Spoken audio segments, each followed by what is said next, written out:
ke orang Indonesia. Gitu. Nah, akhirnya Israel lahir kembali, namanya masih sama ya Bapak Ibu, Palestine. Ini koran New York Tribune Sunday. Masih namanya Palestine nih petanya. Lalu, nah ini pada saat Yerusalem Timur direbut ya, tadi saya sudah jelaskan sedikit. Dan yang Bapak Ibu perlu ingat, nih Bapak Ibu, Yerusalem Timur dikuasai oleh Yordania dari tahun 1948 sampai 1967. Ibu kota Yordania bukan di Yerusalem Timur. Ibu kotanya tetap berada Sebelum di... melanjutkan, Reaksi Channel mengajak Anda menguji validitas data narasi yang terkandung di dalam video ini dari sudut pandang Anda yang berbeda, sebagai masukan atau bahan bandingan dari pemahaman opini netizen yang kontroversi saat ini. Tapi sebelum berkomentar, baiknya Anda subscribe terlebih dahulu supaya reaksi opini Anda tersampaikan dengan efektif di Reaksi Nusantara Channel. Tujuannya ialah untuk membongkar narasi yang sengaja dibangun berdasarkan kepentingan politik golongan, isu agama, atau informasi berita palsu yang bisa saja mendoktrin akal sehat akhlak dan mental bangsa. Walaupun terkadang di luar nalar manusia normal, kepedulian Anda sangat efektif di channel ini sebagai bahan pertimbangan dari pemahaman mereka sebelumnya. Silahkan simak isi narasi di dalam video ini sampai selesai sebelum berkomentar, karena komentar Anda yang berkualitas akan kami beri tanda pin supaya bisa menjadi masukan untuk yang lainnya. Terima kasih dan salam damai untuk Indonesia. Nah, akhirnya Israel lahir kembali, namanya masih sama ya Bapak Ibu, Palestine. Ini koran New York Tribune Sunday. Masih namanya Palestine nih petanya. Lalu, nah ini pada saat Yerusalem Timur direbut ya, tadi saya sudah jelaskan sedikit. Dan yang Bapak Ibu perlu ingat, nih Bapak Ibu, Yerusalem Timur dikuasai oleh Yordania dari tahun 1948 sampai 1967. Ibu kota Yordania bukan di Yerusalem Timur. Ibu kotanya tetap berada di Amman. Jadi Yerusalem nggak, bagi komunitas Islam pada masa itu nggak ada hubungan yang nggak penting-penting amat gitu ya. Jadi baru sekarang aja nih gara-gara Israel berkuasa sejak tahun 1967, makanya mereka baru membentuk yang namanya Liga Arab. Mereka Islam baru sadar bahwa buset nih negara kecil ini kok bisa bikin kita kalah ya. Makanya kita harus bersatu dong. Makanya baru terjadi namanya pan-islamisme gitu. Nah, biasanya nih anak-anak mahasiswa universitas Islam nih tahu betul lah kapan dimulainya pan-islamisme. Bagaimana kekompakan Arab itu, baru dunia Arab itu terjadi karena kalah dari Israel gitu. Jadi mereka baru bersatunya setelah melihat sendiri bahwa mereka bisa kalah hanya gara-gara negara kecil tahun 1967 dalam perang 6 hari. Nah, ini tadi kan si Bapak siapa nih? Jujika bertanya tentang Arab Palestina tahun 1988. Betul Bapak, Yasser Arafat sudah mendeklarasikan tahun 1988 di depan Liga Arab yang waktu itu ada acara kongresnya di Aljazair. Mereka Arafat mendeklarasikan kemerdekaan. Dan ini adalah bukti dari pernyataan kemerdekaannya si Arafat. Anda bisa lihat sendiri, saya stop share dulu. Di sini ya, saya akan memperlihatkan, sorry ini udah benar tadi. Di sini. Anda bisa, sorry, salah. Anda bisa lihat, saya mau kasih lihat di sininya nih. Ini dia. Oke, mana dia? Ini dia. Nah, ini dia. Situs resmi negara Palestina di PBB. Jadi ini Bapak Ibu, situs resminya. Dan ketika Palestina merdeka, Indonesia langsung mengakui kemerdekaannya. Ini ya, jadi ada resmi, Bapak Ibu bisa lihat sendiri, palestineun.org. Kelihatan ya Bapak Ibu? Nah, saya cari Indonesia.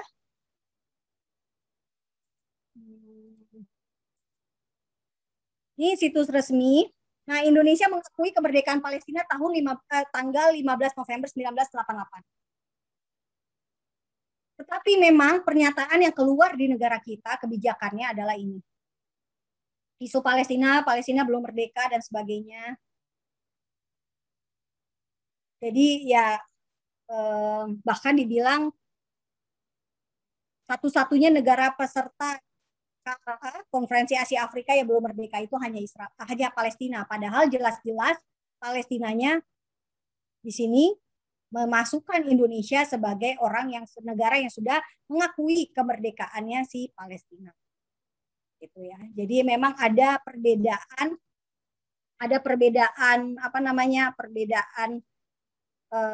pandangan karena memang tahun 1988 itu di masa Soeharto. Itu ya Pak Jujika. Nah, kalau untuk bendera iya Pak, betul itu bendera Palestina. Palestine waktu itu berujuk bendera Yahudi, organisasi Yahudi, ada bintang Daudnya tapi tulisannya Palestine. Nah, ini TRT media Turki memberitakan bahwa pada tanggal 15 November 2017 perayaan kemerdekaan Palestina ke-29. Dan ini jelas-jelas PBB akui Palestina sudah merdeka ya, berita dari VOA, Voice of America. PBB akui Palestina sebagai negara berdaulat tahun 2012. 139 negara, kemudian bendera Palestina berkibar di PBB tahun 2015. Nih Yasser Arafat sampai nangis nih bendera. Tetapi kita 2020 kita bilang Palestina satu-satunya negara KAA yang belum merdeka. Lalu ini bukti lain adalah ketika tahun 2018 pemerintah kita meminjamkan gedung untuk kedubes Palestina. Logikanya, bisakah sebuah ya entitas punya gedung gitu ya, punya kedubes perwakilan resmi negara tersebut jika dia belum merdeka gitu. Apakah mungkin? Harusnya kan nggak bisa ya. Nah, tapi inilah yang terjadi. Di satu pihak kita bilang belum merdeka, tetapi di lain pihak kita meminjamkan gedung kedubes Palestina untuk gedung Indonesia kita pinjamkan untuk jadi kedubes Palestina. Dan ini ada polisi di tepi barat ya. Jadi kalau misalnya ada polisi menyiksa, kita harus perhatikan pakaian seragamnya. Ini Bapak Ibu lihat baik-baik, polisi Palestina seperti ini ya, bajunya kebiruan. Beda pasti dengan polisi Israel. Polisi Israel biru muda. Nah, ini istana presidennya. Jarak Ramallah yang tadi saya katakan, Ramallah ke Yerusalem, naik bus umum 1 jam 15 menit, naik mobil 43 menit. Istananya segede bagong gini, dan ngapain donasi ya, karena donasinya bisa aja dipakai gitu ya. Kalau untuk wilayah Palestina tepi barat, dipakai untuk bangun. Ini dana dari UNRWA semua nih duitnya.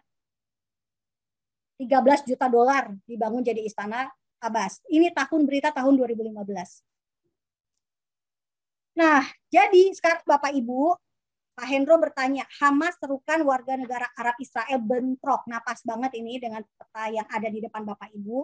Ini Bapak Ibu lihat, kota-kota yang berwarna hitam adalah kota-kota Yahudi ya. Ini ya Pak, kelihatan ya, yang hitam Efrata, Tekoa, terus Silo. Ini kota-kota wilayah Palestina. Wilayah Yahudi. Nah, yang warna orange itu jamin tadi ya, kota-kota wilayah di tepi barat yang untuk orang Arab. Nah, Israel itu bisa hidup berdampingan ya. Orang Yahudi itu bisa hidup berdampingan dengan orang-orang Arab, nggak masalah buat mereka. Karena ada juga orang Yahudi dari negara-negara Arab ya, Maroko, orang Yahudi Mesir misalnya. Siapa Endro? Kenapa Hamas serukan warga negara Arab Israel bentrok? Ya itu tadi Pak, mereka ingin terjadi intifada ketiga kalinya, perlawanan terhadap Israel, sehingga kalau terjadi intifada meluas di seluruh daerah sini, Israel akan sangat kerepotan. Semakin banyak kekacauan, akan ada banyak, semoga tidak ada bom bunuh diri ya seperti waktu intifada sebelumnya. Nah, yang ingin dicapai adalah Israel menyerah. Kenapa? Karena Israel itu modelnya tuh gini, lebih berharga menyelamatkan nyawa daripada menyelamatkan tanah gitu ya. Jadi mereka lebih protektif terhadap nyawa-nyawa orang Yahudi, karena orang Yahudi itu jumlahnya sedikit banget, seluruh dunia hanya 14 juta, orang Yahudi di Israel hanya 7 jutaan, 8 jutaan, seluruhnya ada 9 juta. Jadi mereka tuh lebih penting menyelamatkan satu nyawa daripada mereka ya udahlah tanah juga kamu bisa tinggal di daerah sini gitu kira-kira ya. Sebetulnya maksudnya kalau diperhadapkan ke kondisi pilihan antara orang apa tanah, mereka pasti akan pilih orang. Nah, itulah yang dikejar oleh orang-orang ini gitu ya, orang-orang Palestina Hamas ini. Karena mereka ingin memaksa orang-orang Yahudi berdamai seperti yang sudah terjadi sebelumnya, tahun 93 kasih tanah, tahun 2005 kasih Gaza, tahun 1993 gak kasih tepi barat, tahun 2005 kasih Gaza. Nah, itulah yang mereka mau. Mungkin yang mereka paksa sekarang ini adalah menyerahkan Yerusalem karena memang Erdogan Turki pengen banget, ngebet banget berkuasa menggeser kewenangan dari Dewan Wakaf Yordania yang berkuasa di Al-Aqsa itu untuk mereka yang punya gitu, mereka yang berkuasa di situ si Turki ini. Nah, itu tadi Pak. Dan bagaimana dengan Pak Hendro tadi, jadi kalau Bapak mau bilang bagaimana kabar situasi terkini di kota-kota Arab ini, tidak aman Pak. Kasihan kalau orang Yahudi bisa menjadi sasaran amok seperti kerusuhan Mei 98. Kerusuhan rasial sedang melanda Israel saat ini. Jadi saya nggak tahu karena pemerintah Israel saat ini tidak membolehkan pesawat masuk dan pesawat keluar ya dari bandara Tel Aviv karena tidak aman. Bayangin kalau misalnya pesawat lagi terbang terus tiba-tiba ada rudal atau rudal dari Gaza, nah itu tidak aman. Jadi memang sebaiknya stay at home ya, tinggal di rumah, proteksi betul-betul, tidak jangan sampai bisa, karena kemarin tuh saya lihat ada saya ikuti satu orang yang benar-benar sering banget posting ya tentang Israel gitu. Nah dia tuh sampai orang tuh dipukuli di tengah jalan, dan itu media-media di Israel jadi gini, orang-orang Arab, orang Palestina berusaha supaya kekerasan itu tersebar luas gitu ya. Dan itu memang makanya kalau lihat di video bentrok di Al-Aqsa yang fakta Israel bikin, Anda bisa lihat orang-orang di Masjid Al-Aqsa itu mereka akan sibuk merekam dengan HP mereka. Karena itulah yang akan dijual gitu ya, dipropagandakan keluar. Nah, itulah mereka berusaha untuk menunjukkan kekacauan itu. Gak heran Facebooknya Fatah aja mempublikasikan ya kekacauan itu. Karena itulah yang ingin dicapai, bahwa ada kerusuhan, ada ketidakamanan, dan mereka ingin mengajak supaya lebih banyak orang yang terlibat, dan akhirnya memang benar-benar chaos. Nah, kita berdoa untuk ini supaya ada kuasa ya dari Tuhan untuk menciptakan damai di tengah situasi saat ini. Dan saya sungguh percaya bahwa orang-orang Arab ini, orang-orang Arab Israel, orang-orang Arab Palestina, orang-orang ini yang Kristen ini bisa menjadi orang mediator-mediator damai buat negara Israel. Karena tanpa mereka, karena adanya mereka tuh bisa yang menyambungkan gitu loh antara Arab Israel dengan Arab Kristen di Palestina. Justru mereka bisa menjadi pembawa damainya lebih dulu gitu ya kalau terjadi konflik rasial ini. Nah, jadi Bapak, kalau misalnya ditanya tentang rumah sakit ya, rumah sakit yang dibangun bukan hanya dari lembaga swadaya masyarakat ya, semacam Mercy itu tadi yang memberikan dana bantuan. Sebenarnya nggak masalah ya mereka mau bantu, kan toh pakai duit mereka sendiri ya Pak. Kita ya sudahlah gitu ya, nggak apa-apa, itu kan keputusan pribadi orang untuk mendonasikan uangnya, dan keputusan pribadi mereka juga untuk membangun rumah sakitnya di mana. Biarin aja, nggak masalah. Nah, apakah rumah sakit di Gaza itu letaknya dekat dengan targetnya Israel? Saya kurang tahu. Saya tidak tahu karena susah sekali menemukan gambaran langsung ya tentang rumah sakit tersebut. Saya terus terang belum pernah ke Gaza karena saya takutnya saya bisa masuk, saya nggak bisa keluar gitu ya. Nah, jadi saya nggak mau masuk ke Gaza. Karena teman saya waktu saya pas ke Israel ya, saya tinggal di rumahnya. Kebetulan suaminya adalah perwakilan diplomat asing salah satu negara Eropa. Teman saya orang Indonesia menikah dengan diplomat Eropa yang ditempatkan di Israel dan Palestina gitu. Dia sendiri aja kalau ke Gaza harus pakai mobil anti peluru semacam itu. Harus yang, jadi kayaknya saya merasa udahlah, nggak perlu, saya nggak perlu berusaha untuk masuk ke sana. Jadi saya tidak tahu lokasi rumah sakit Indonesianya itu tepatnya di mana, karena memang informasi tentang rumah sakit ini pun tidak pernah utuh gitu ya. Paling hanya dapat videonya pendek, gambar fotonya tidak cukup menyeluruh, sehingga kita tidak pernah tahu bentuk sebelum dan sesudah misalnya. Kalau misalnya ternyata ada di rudal misalnya, sebelum di rudal seperti ini, sesudah di rudal seperti ini. Nah itu saya nggak pernah dapat gambaran utuhnya dan tidak pernah ada keterangan bahwa ini video tahun berapa atau video kapan gitu ya. Jadi saya tidak tahu apakah rumah sakitnya itu berdekatan dengan yang dibangun itu berdekatan dengan lokasi yang ditargetkan oleh IDF. Nah kemudian satu hal yang saya baru tahu juga, ternyata pemerintah Indonesia, Kemlu akan mendanai pembangunan rumah sakit dengan biaya yang sangat besar di Hebron. Hebron itu kota yang setengah Israel, setengah Palestina gitu ya. Nah itu adalah salah satu proyek bantuan untuk Palestina yang dilakukan Indonesia. Lalu apalagi rumah sakit Indonesia di Gaza udah ya. Terus SBY, kalau SBY tadi maaf pertanyaannya Bapak tuh lebih ke ini ya Pak, bantuan yang diberikan oleh SBY ya Pak? Mercy ya itu. Ya, bantuan. Kalau Ya, itu. SBY membantu Palestina, eh, mungkin ya wajar ya. Kayaknya setiap pemerintahan negara kita, saya waktu masih jadi wartawan aktif, saya sempat setahun liputan di Istana, di pas SBY ya, SBY JK. Kayaknya setiap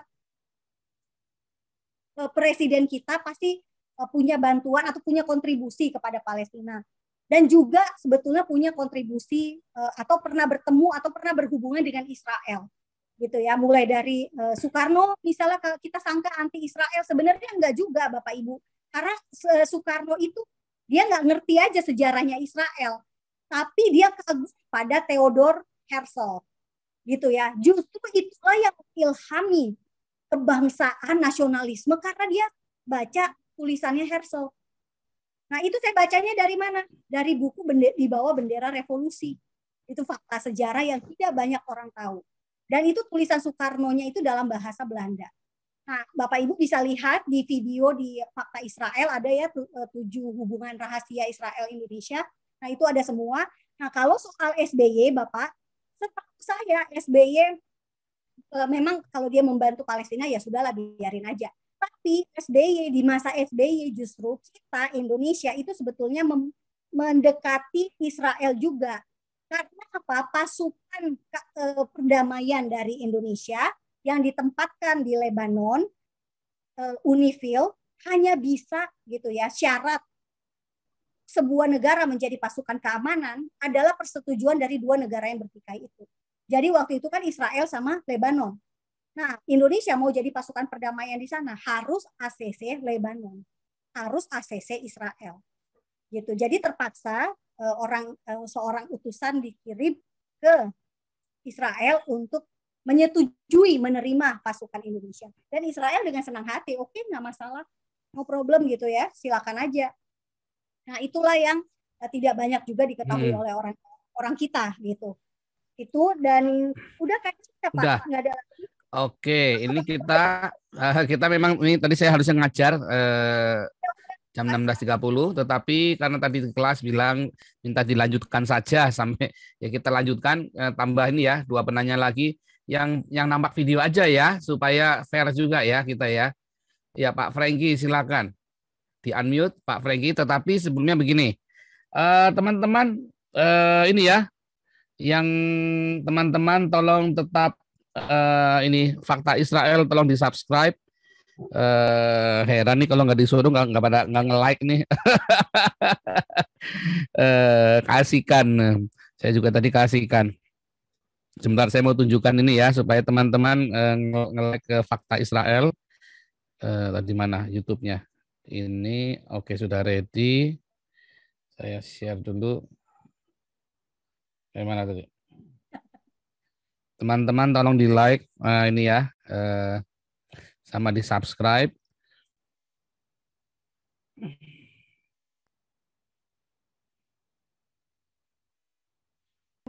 Apa namanya, nggak akan klaim ya, nggak akan klaim, tidak dipakai karena apa? kita ini melawan propaganda kebencian, gitu ya. Kita melawan kebenciannya, kita melawan anti-Israelnya. Anda nggak dukung Israel nggak masalah, tapi jangan mau dibodohi dengan narasi-narasi bohong, dengan narasi-narasi kebencian-kebencian yang nggak jelas, gitu. Nah itu Bapak berhenti deh, gaya hidup Gaza tadi itu, ya kan? Ada gaya hidup Gaza, ada kuliner di Gaza. Jangan pikir kulinernya jelek apa di pinggir jalan kayak gitu.